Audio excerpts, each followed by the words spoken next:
Anda masih bersama kami di Newsroom pemirsa. Tadi saya masih berutang pertanyaan kepada Bang Erwin. Tadi Bang Panggi bilang kan hati-hati terhadap angka survei. Bisa menyesatkan ini, bisa kepleset ini. Tanggapan Anda seperti apa?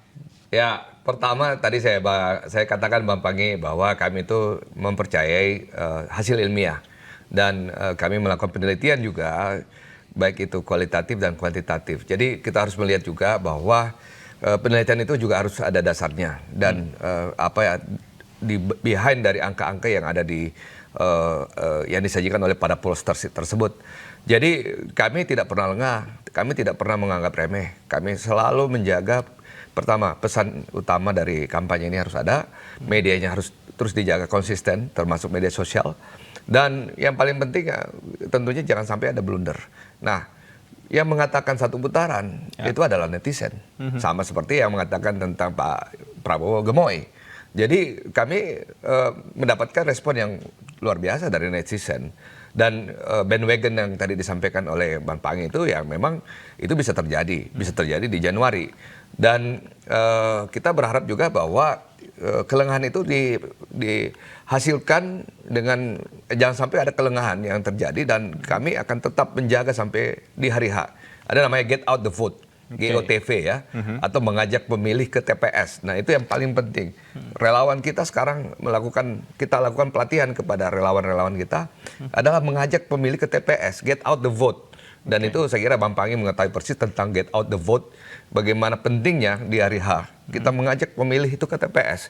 Jangan sampai partisipasi pemilih kami itu rendah. Nah, itu yang sangat kami khawatirkan. Itulah kelengahan yang perlu kita jaga di hari H. Bahwa jangan sampai. Dan kami masih mengikuti apa yang menjadi hasil dari peneliti-peneliti yang ada di TKN. Ya, bagaimana kita harus berkampanye, di daerah mana, di titik mana kami harus berkampanye, isu apa yang ada di daerah-daerah tersebut yang harus kami sampaikan kepada pemilih kami. Oke. Artinya semua sudah dipetakan ya. Nah, saya kaitannya dengan kata Bang Panggi tadi, angka-angka survei sebenarnya bisa menyesatkan. Saya ke Bang Mardhani. Bang Mardhani, beberapa kali atau di beberapa lembaga survei, angka Amin ini kan ada di posisi ketiga. Nah, kalau Anda melihat ini percaya atau tidak? Kalaupun tidak percaya, apa langkah yang dilakukan Timnas Amin untuk menjaga momentum ini, menjaga momentum yang elektabilitasnya merangkak naik? Dalam survei, Bang Panggi lebih paham tuh ya. Angka perolehan penting, tapi lebih penting lagi tren. Dan trennya Amin tuh naik. Kami bersyukur. Bahkan kalau ngikut Kompas kita udah crossing dengan Ganjar. Kalau ngikut CSIS juga kita sudah di atas Ganjar. Tapi buat kami, survei bagaimanapun fungsinya dua, cermin dan cambuk. Cermin kalau naik berarti yang sudah kita kerjakan sudah benar. Bahwa desak Anies kita jalankan, Mas Anies muter di segmennya, Gus Imin muter di segmennya, relawan blended dengan partai politik, itu cerminnya baik. Tapi kalau ternyata besoknya turun, itu cambuk. Berarti ada yang harus kita perbaiki.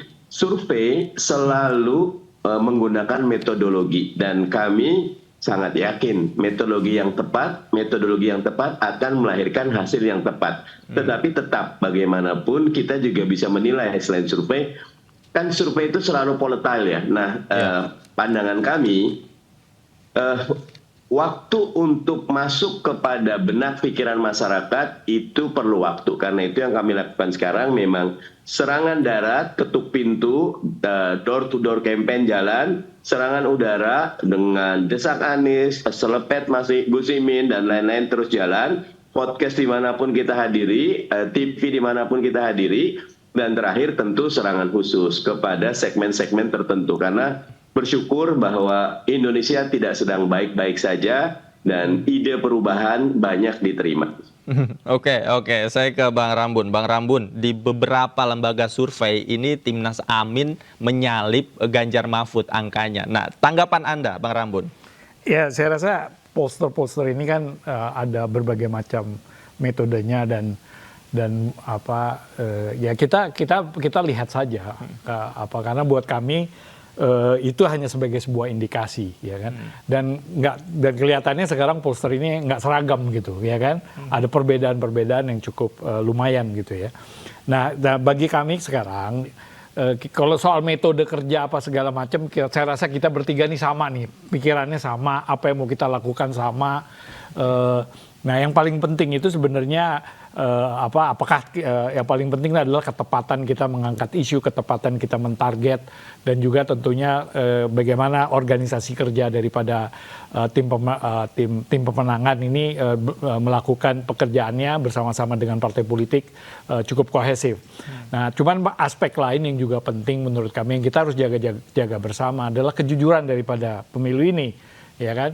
Netralitas dari netralitas itu juga harus dijaga, kejujuran harus dijaga. Nah, jadi jurdil lah intinya yang kita ingin harus lakukan dan kita jaga bersama-sama gitu untuk kita jangan sampai kalau ada yang memang berbuat kecurangan kita teriakin sama-sama gitu. Jadi buat kami itu yang paling lebih penting karena kalau kredibilitas pemilu ini sendiri ini bukan soal menang atau kalah, tapi ini soal masa depan dari sistem politik kita dan juga masa depan bangsa ini.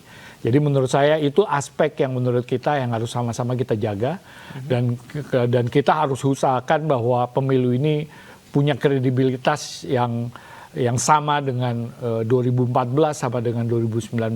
Saya rasa itu yang penting. Oke, saya ke Bang Panggi. Bang Panggi, kalau tadi Anda katakan bahwa angka elektabilitas ini kan bentuknya fluktuatif, bisa naik, bisa turun. Kemudian variabel apa yang harus dijaga secara konsisten dari masing-masing pasangan calon untuk menjaga momentum sampai saat pencoblosan nanti? Masih di mute, Bang Panggi, boleh dibuka audionya? Ya, sebetulnya Mas Davi yang namanya elektoral itu seperti buah pasir. Dia bisa datang dan bisa pergi. Dia bisa migrasi, dia bisa undecided, bisa swing, dan bisa strong voters. Dia pemilih yang loyal. Jadi pengaruh utang barang tidak berpengaruh. Kalau kita penggal lehernya, kalau mereka sudah nuansa kebatinannya, kontak mata, kontak hatinya itu dengan calonnya kuat. Yang kedua adalah saya mau mengomentari soal survei ya. Survei ini betul-betul kan adalah ilmu yang ilmiah, yang metodologinya terukur. Ada responden rate-nya, ada PSU-nya, primary sampling unit-nya. Ada namanya verifikasi, konfirmasi, ada spot check, ada quality control, ada sampling frame ya, ada kemudian bagaimana metodologi itu bisa dikunci dengan bukti dokumentasi, bukti titik ya, bukti bagaimana penyebaran sampling frame-nya juga berpengaruh. Bisa saja bentuknya PSU-nya adalah RT RW, bisa PSU-nya seperti yang kita lakukan TPS, jadi by name by address, tidak boleh responden mengacak sendiri di lapangan. Surveyor nggak boleh mengacak sendiri. Misalnya sebarannya itu harus merata. Kita siapkan sampling frame-nya sebelum surveyor atau surveyor itu turun ke lapangan. Itu juga akan mempengaruhi hasil. Kalau misalnya surveyor itu diizinkan sendiri, mengacak sendiri, ketemu orang di warung diwawancari sendiri, ketemu orang di sawah diwawancari sendiri, bahkan di rumah langsung diwawancari di rumahnya, itu bisa juga akan berpengaruh karena sampling frame-nya tidak merata. Jadi survei ini banyak betul tetek bengeknya, banyak betul metodologinya, bagaimana quality controlnya, spot check-nya, itu nggak main-main. Nah, itu kembali kepada bagaimana kredibilitas dari masing-masing lembaga. Jadi saya tidak pernah meremehkan lembaga survei, karena lembaga survei itu adalah metode yang terukur dan alat ukur yang jelas. Nah, kenapa hasil survei hari ini berbeda-beda? Ada pasangan Anies yang di nomor 2, ada pasangan Mahfud nomor 2, ada pasangan Mahfud nomor 3, ada Anies nomor 3. Ya mungkin itu tadi, ada pertanyaan tadi yang disampaikan oleh salah satu narasumber, misalnya pollster kok mulai tidak seragam gitu ya. Ini jangan-jangan seperti ya mazhab, ada orang mengatakan ini bukan saya ya. Ada yang mengatakan kok lembaga survei makin hari makin seperti Iron Dome yang lagi error di Israel itu gitu. Mana-mana pelurunya. Jadi itu bukan saya yang ngomong nih. Itu siapa yang ngomong tuh Bang Panggi? Siapa yang ngomong tuh Bang Panggi? Lembaga survei makin hari makin ke ujung makin seperti itu katakan, bukan saya loh ya. Karena saya adalah pollster juga. Jadi tidak bisa itu adalah betul-betul tidak main-main ya dengan metodologi, dengan alat ukur yang sebetulnya sudah teruji secara ilmiah gitu. Nah, yang kedua adalah soal tadi bagaimana menjaga yang tadi itu masing-masing tadi ketiga calon itu tergantung personalisasi kandidatnya nanti. Yang kedua adalah partai ini juga akan mempengaruhi besok hasil suara itu. Kemudian adalah polarisasi isu juga akan berpengaruh. Kemudian adalah jangan lupa programatik, persamaan kepentingan dengan rakyat, yang siapa yang memahami apa yang menjadi selera, apa yang menjadi jeroan, apa yang mau kemauan rakyat, atau apa yang hari-hari dialami oleh masyarakat dan dia memberikan harapan, memberikan penjelasan untuk menyelesaikan masalah yang hari-hari belum teratasi sampai sekarang. Soal lapangan pekerjaan, soal naiknya harga sembako, soal mahalnya pendidikan, soal negara berbisnis dengan kesehatan dan seterusnya dan seterusnya. Begitu subsidi sama rakyat pelit banget, tapi urusan subsidi dengan kelas menengah, dengan orang-orang penting, pejabat diberikan tax amnesty, sementara artinya pertarungan gagasan ini masih cukup berpengaruh ya di masyarakat, begitu Bang Pangi? Gimana? Artinya pertarungan gagasan dari masing-masing paslon ini masih cukup berpengaruh signifikan? Ya, hasil survei saya itu jangan lupa loh, pemilih kita sekarang rasional itu udah 67%. Nah, kalau kita breakdown, kita cross step ya, kita turunkan 67% itu ternyata memilih karena kinerja dan pengalaman itu sudah angkanya 36%. Memilih karena visi misi dan program angkanya sudah 15%. Memilih karena kompetensi, kapasitas, karena wawasan, kecerdasan dan gagasan yang dibawa itu sudah angkanya 11%. Bagus buat Amin itu. Baik, Bang Mardhani sepertinya udah nggak sabar nih karena Bang Mardhani juga ingin ada urusan lain. Saya kasih kesempatan terlebih dahulu deh Bang Mardhani. Tapi kan kalau kita tadi membaca hasil survei, angka-angka bisa naik turun, tapi kan survei bisa dijadikan sebagai alat intervensi untuk mengubah persepsi publik begitu. Nah, seperti apa Timnas Amin memaksimalkan poin ini untuk sampai di masyarakat? Yang pertama tentu jangan terkecoh ya. Biasanya kita kalau dapat hasil survei kita zooming tuh. Kita lihat samplingnya, margin errornya, kita lihat pembagian daerahnya dan lain-lainnya. Nanti kita bisa melihat setajam apa. Tetapi yang kedua tetap hasil survei itu guideline saja. Kita yang di lapangan yang tahu bahwa bagaimana menangkap momentum, menangkap tren, menangkap aspirasi, menangkap harapan. Karena itu buat Amin yang kita lakukan sekarang turun dan turun. Insya Allah suaranya naik dan naik. Naik dan naik. Saya garis bawahi. Nah, saya ke Bang Erwin. Bang Erwin, bagaimana kemudian menjaga suara Pak Prabowo ini agar satu garis lurus dengan hasil survei yang selama ini ada begitu, ada di posisi pertama, kemudian menjaga itu tadi Anda katakan agar tidak blunder di beberapa bulan terakhir ini.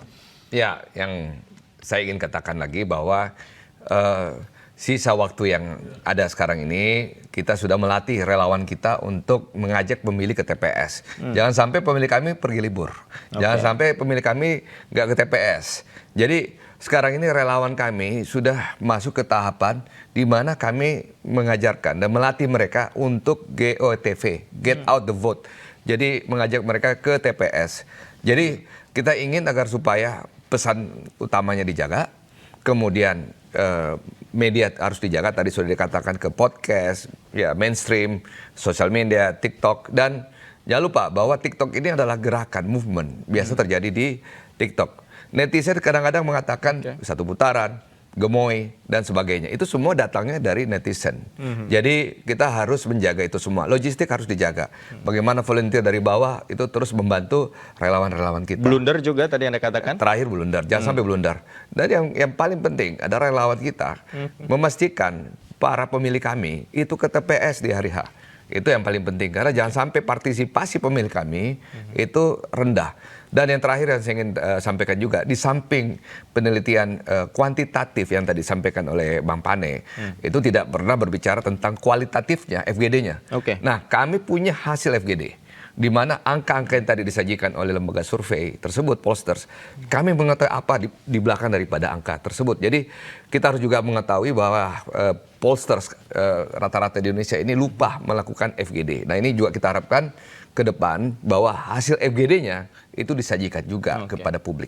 Jadi data yang Anda pegang ini bukan kaleng-kaleng ya, sudah teruji ya, metodenya ilmiah. Saya ke Bang Rambut. Bang Rambut, seperti apa kemudian Ganjar Mahfud ini bisa menjaga momentum sampai nanti pada saat pencoblosan menjaga suara ini dan trennya tetap naik? Ya, saya rasa sih yang kita lakukan, pesan-pesan kita ini tentunya harus selalu diperbaiki dan makin lama kita kan semakin clear gitu ya, apa yang mau kita lakukan, visi misi itu sudah diterjemahkan ke dalam bentuk-bentuk pesan-pesan singkat yang cukup bisa dimengerti masyarakat dan Dan kita juga mendorong relawan-relawan untuk kemudian secara kreatif dengan inisiatif mereka untuk menyampaikan ini dengan cara-cara yang kreatif gitu. Oke. Nah ini satu hal yang tentunya juga ini masih ada 3 debat lagi. Kita berharap calon-calon kita ini tetap siap dan tidak seperti tadi ya, blunder jangan sampai dilakukan. Dan sejauh ini kami tidak melihat bahwa kami melakukan blunder, calon-calon kami. Jadi kalau kita lihat kita cukup tadi juga kita harus pergi ke masyarakat, melakukan canvassing dan menyampaikan pesan-pesan secara clear, dan calon kami juga turun ke bawah. Dan kalau kita lihat calon-calon kami sangat aktif ya, Mas Ganjar sampai nginap di rumah warga dan untuk berdialog ya, menciptakan satu ciri yang dia gitu, yang otentik. Demikian juga Pak Mahfud ya, Pak Mahfud itu hadir di dalam berbagai forum-forum ke universitas, ke kaum intelektual untuk memperlihatkan apa ide-ide gagasan-gagasan beliau sebagai beliau ya, sebagai calon yang akan membawa Republik ini ke depan. Oke, jadi satu putaran atau 2 putaran nih? Ya kalau kita lihat angkanya kita kan udah buat ya Pak. Kita tadi juga pakai FGD, kita udah umumkan. Oke, 2 putaran ya. Kayaknya sih kita realistis lah, kita 2 putaran. Oke, Bang Erwin, 1 putaran atau 2 putaran? Ya kita masih melihat penelitian. Kita hargai hasil penelitian. Jadi kita waspada, kita konsisten, dan kita berjuang sampai akhir. Oke, baik. Semuanya kayaknya sepakat ini akan berjalan 2 putaran. Terima kasih Bapak-bapak, Bang Erwin Aksa, terima kasih banyak sudah hadir bersama kami di studio. Bang Rambun, terima kasih banyak. Bang Pangi, terima kasih banyak sudah hadir bersama kami di iNewsroom. Sebelumnya juga ada Bang Mardhani Alisera. Terima kasih Bapak-bapak, selamat malam, sehat selalu. Sehat.